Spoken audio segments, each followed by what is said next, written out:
खान में पड़ा हुआ हीरा संसारी भव्यात्मा है, और खान से निकल करके पहलूदार बन करके शान पर चढ़ा हुआ हीरा सिद्ध परमात्मा का हीरा है। और ऐसा हीरा, अनमोल हीरा, बेशकीमती हीरा हम सबके उपादान में भी है। सबका उपादान एक सा है, चाहे संसारी प्राणी हो चाहे सिद्ध हो, उपादान एक सा है। अभव्य होगा तो नहीं, दूरभव्य होगा तो नहीं, इनके उपादान में अंतर है। लेकिन भव्य है तो भव्य जीव चाहे निगोद में हो, चाहे नरक में हो, चाहे त्रियंच पशु पक्षी में हो, चाहे स्वर्गों में हो, चाहे मनुष्य में हो, चारों गतियों में कहीं भी हो, भव्य जीव है तो उस भव्य जीव का उपादान सिद्ध परमात्मा के समान ही है। कोई फर्क नहीं। फर्क किस बात का है? फर्क इस बात का है कि सिद्धों ने अपनी सारी शक्तियों को उद्घाटित कर लिया, और संसारी जीव भव्य होकर के भी उसी उपादान को लेकर के भी शक्तियों को उद्घाटित नहीं कर पाया, तो खान में पड़ा हुआ हीरा है। अब खान में पड़े हीरे की कीमत है क्या? बताओ बताओ, खान में पड़े हीरे की कीमत है क्या? किसकी नजर पड़ी? हीरे को परख लिया। अब परख तो लिया, लेकिन कब परखा? खान में पड़ा था तब परखा क्या? नहीं, जब सामने आया तब तो परखा है ना। सामने नहीं पहुंचते तो कैसे परख लिया?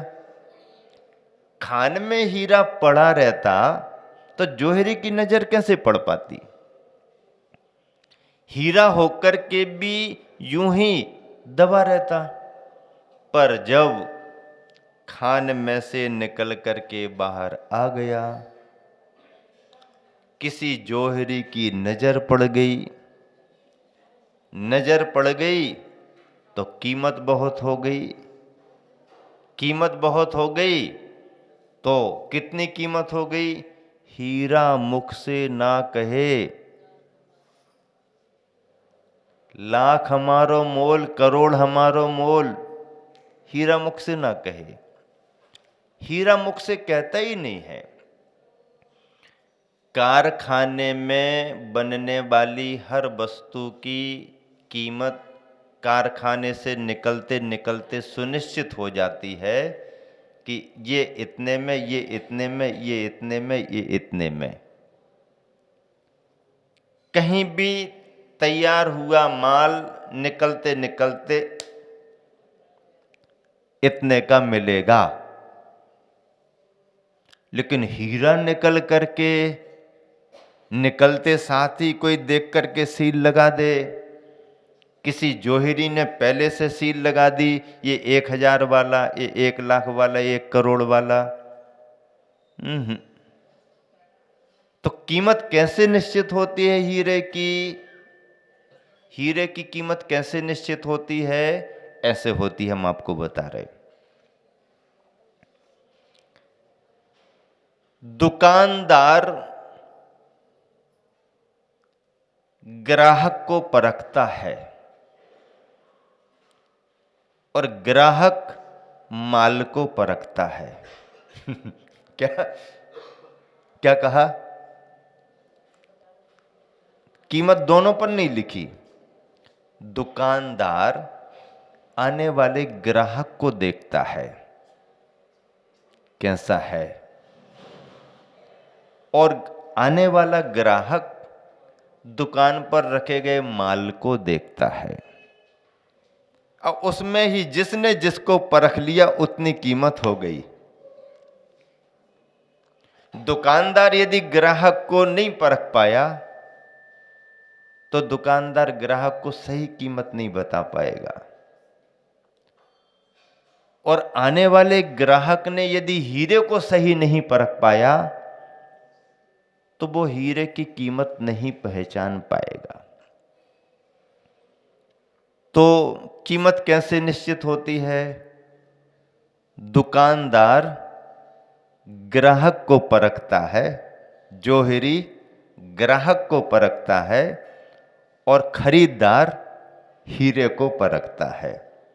उतने में ही कीमत निश्चित हो जाती है। और इसलिए हीरा मुख से कभी बोलता ही नहीं है कि कितनी कीमत है। ये तो हीरे को परखने वाले पर निश्चित है कि उसने किस एंगल से उसे परख लिया। 10 जोहरी एक हीरे को देखेंगे तो 10 तरह की कीमत उनकी नज़र में आएगी, क्योंकि जिसने जिस तरीके से हीरे को देखा वह उस तरीके से उसकी कीमत को सुनिश्चित करता है।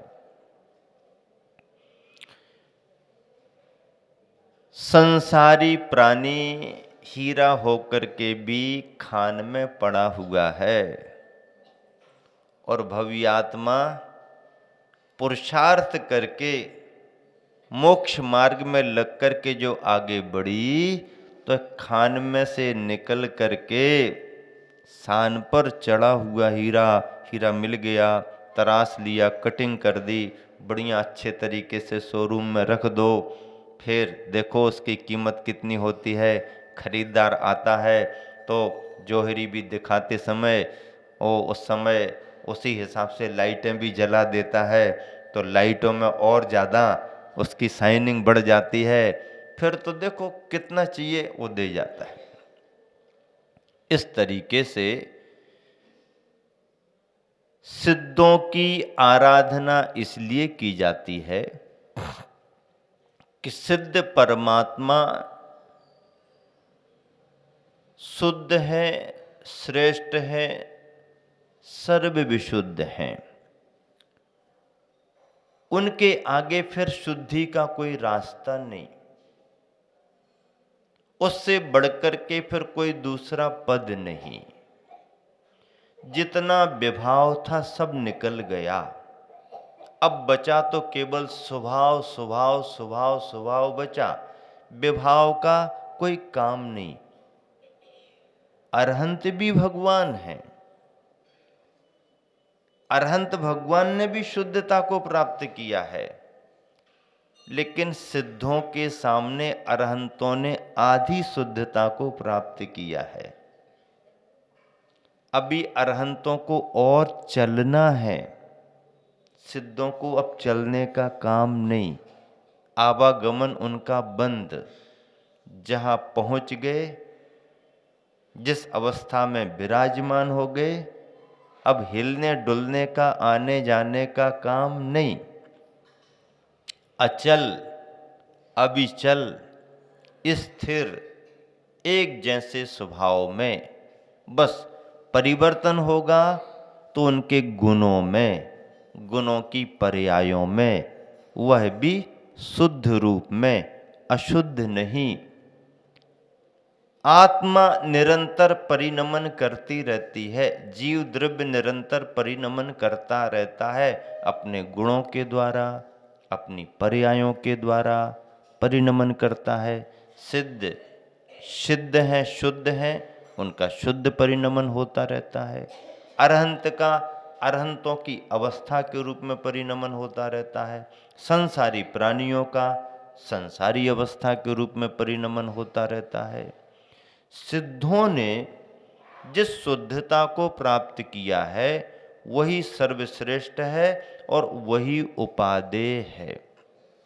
इसीलिए आचार्य प्रवर कुंद स्वामी ने समयसार लिखते हुए किन्हें नमस्कार किया, किनकी वंदना की?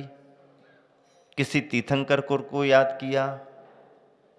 किसी तीर्थंकर का नाम आया? नहीं। अरहंत परमेष्टि का नाम आया? नहीं। आचार्य उपाध्याय साधु को याद किया? नहीं। किसको याद किया? सिद्धों को याद किया। मंगलाचरण में सिद्धों की वंदना की। सिद्धों की वंदना करने का मतलब यह है कि उस शुद्ध तत्व का स्मरण करेंगे, उस शुद्ध तत्व की वंदना करेंगे जिस शुद्ध तत्व का मुझे प्रतिपादन करना है। शुद्ध तत्व का प्रतिपादन करना है। शुद्ध तत्व का प्रतिपादन करने के लिए सिद्धों को ध्यान में रखा गया और इसलिए आचार्य प्रवर कुंद कुंद स्वामी ने मंगलाचरण करते हुए लिखा, बंदितु सब सिद्धे। क्या लिखा? सुन तो रहे हो ना? बोलो ना। आचार्य श्री क्या कहते हैं? हाओ बोलो, हाओ बोलो। क्या लिखा कुंद कुंद स्वामी ने? बोलो, बंदितु सब सिद्धे। क्या लिखा? फिर से बोलो, बंदितु सब सिद्धे। कितना प्यारा पद लिखा है, कितना भावग्राही पद लिखा है, कितना उत्कृष्ट ध्येय बना है। शुद्ध तत्व का कथन करना है तो शुद्धता को याद करो, शुद्धता का स्मरण करो, शुद्धता को सामने रखो। जब नमस्कार शुद्धता को करेंगे तो शुद्धता का प्रतिपादन भी होगा। अरहंतों को भी नमस्कार कर सकते, वो भी भगवान है। आचार्य उपाध्याय परमेष्टि, आचार्य उपाध्याय साधु को भी नमस्कार कर सकते, वो भी पंच परमेष्टियों में आते हैं। उन्हें भी पंच परमेष्टि का स्मरण करके भगवान कहा जाता है। आचार्य प्रवर वट्टकेर स्वामी ने मूलाचार ग्रंथ में लिखा, अभी हम मूलाचार का स्वाध्याय कर रहे, गुरुवर आचार्य जी के संग में चरणों में रह करके भी स्वाध्याय किया था, अभी मूलाचार का स्वाध्याय चल रहा। उसमें लिखा, अच्छे अच्छे साधु भगवान हैं, ऐसा ऐसे करके एक गाथा लिखी है। उसमें आया कि साधु को भगवान संज्ञा दी है। अब बताओ, आचार्य वट्टकेर जिनके लिए इतिहासकार कहते हैं कि वट्टकेर आचार्य कुंद कुंद स्वामी का नाम था, कुंद कुंद स्वामी ने लिखा, ऐसा भी विद्वान मानते हैं। तो ऐसी बात मूलाचार में लिखी, अच्छे साधु भगवान हैं। भगवान की संज्ञा, कहाँ भगवान अलग और कहाँ मुनिजन अलग, लेकिन फिर भी संज्ञा दी, भगवम ऐसा कहा है। तो ये सब विशेषताएं रत्नत्रय के साथ आ जाती हैं। चलते फिरते तीर्थ भी कुंद कुंद स्वामी ने कहा। आचार्य उपाध्याय साधु अभी मोक्ष मार्गी हैं, मोक्ष मार्ग में लगे हुए हैं, लेकिन उनके उस मार्ग को देख करके भी आचार्यों ने भगवान की संज्ञा दे दी। यथार्थ में तो भगवान का पद अरहंत और सिद्धों में है।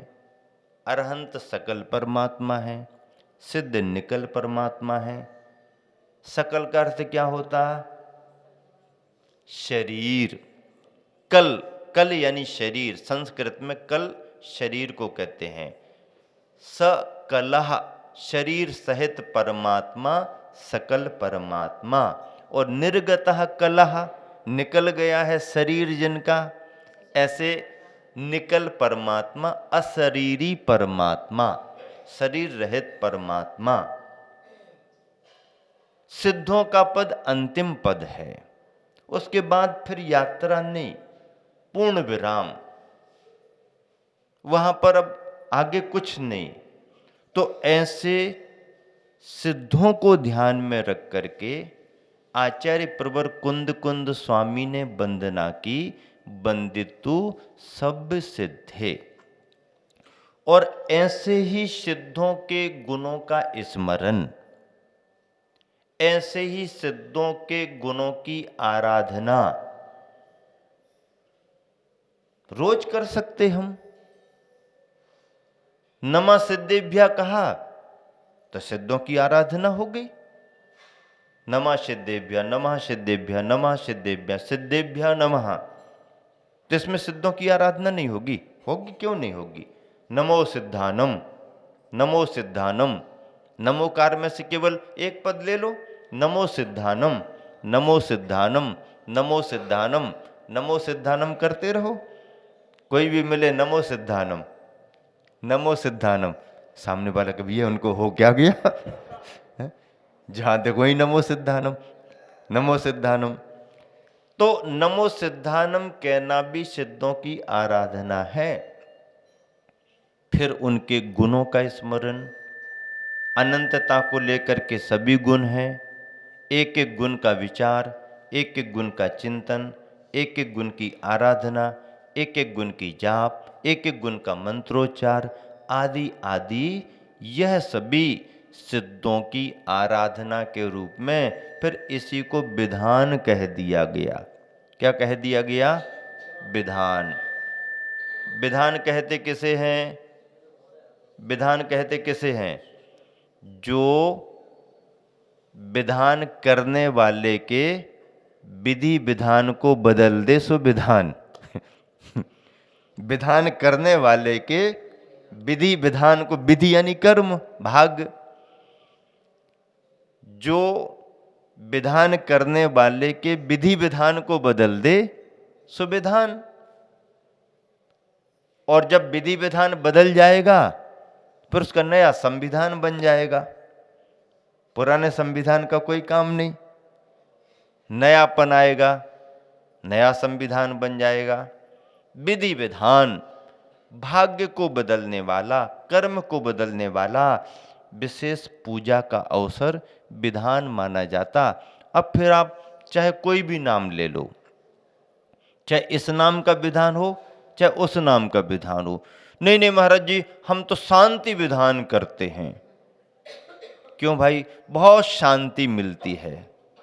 शांति विधान करते शांति मिलती, दूसरा विधान करोगे तो शांति नहीं मिलेगी।